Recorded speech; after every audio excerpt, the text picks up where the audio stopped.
किसान का जीवन संघर्ष और मेहनत की एक मिसाल होता है। यह कहानी रामलाल की है, जो एक छोटे से गांव में रहते थे। रामलाल एक ईमानदार और मेहनती किसान थे, जो अपने परिवार के साथ एक छोटे से खेत पर खेती करते थे।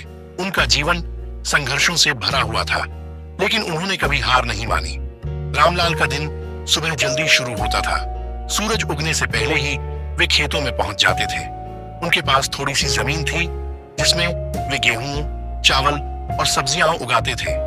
खेती का काम कठिन था, लेकिन रामलाल ने इसे अपने जीवन का उद्देश्य बना लिया था। गांव में बारिश का बहुत महत्व था। अगर समय पर बारिश नहीं होती तो फसल बर्बाद हो जाती।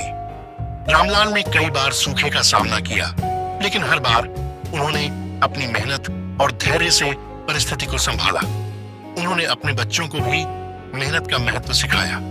एक बार की बात है, जब गांव में सूखा पड़ा। रामलाल की फसल बर्बाद हो गई। उनके पास खाने के लिए भी अनाज नहीं बचा। उस समय गांव के लोग भी मुश्किल में थे और कोई किसी की मदद करने की स्थिति में नहीं था। रामलाल ने हार मानने की बजाय एक नया रास्ता ढूंढने का फैसला किया। उन्होंने अपनी पत्नी के साथ मिलकर छोटे छोटे काम किए और थोड़ी थोड़ी पूंजी इकट्ठी की।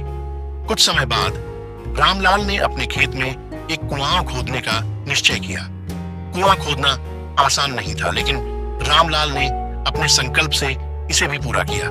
कुएं के पानी से उनकी फसलें लहलहाने लगीं और उनकी मेहनत रंग लाने लगी।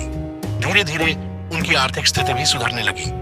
रामलाल की मेहनत और लगन का फल था कि अब उनके पास अपनी जरूरतों के साथ साथ दूसरों की मदद करने की भी क्षमता थी। उन्होंने गांव के दूसरे किसानों को भी कुएं के पानी का लाभ उठाने दिया और उन्हें नई तकनीकों के बारे में बताया।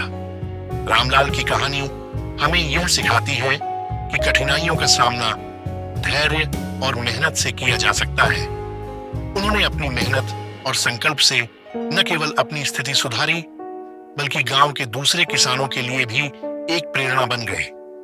उनकी कहानी हर किसान के लिए एक प्रेरणादायक उदाहरण है, जो हमें यह विश्वास दिलाती है कि मेहनत का फल अवश्य मिलता है।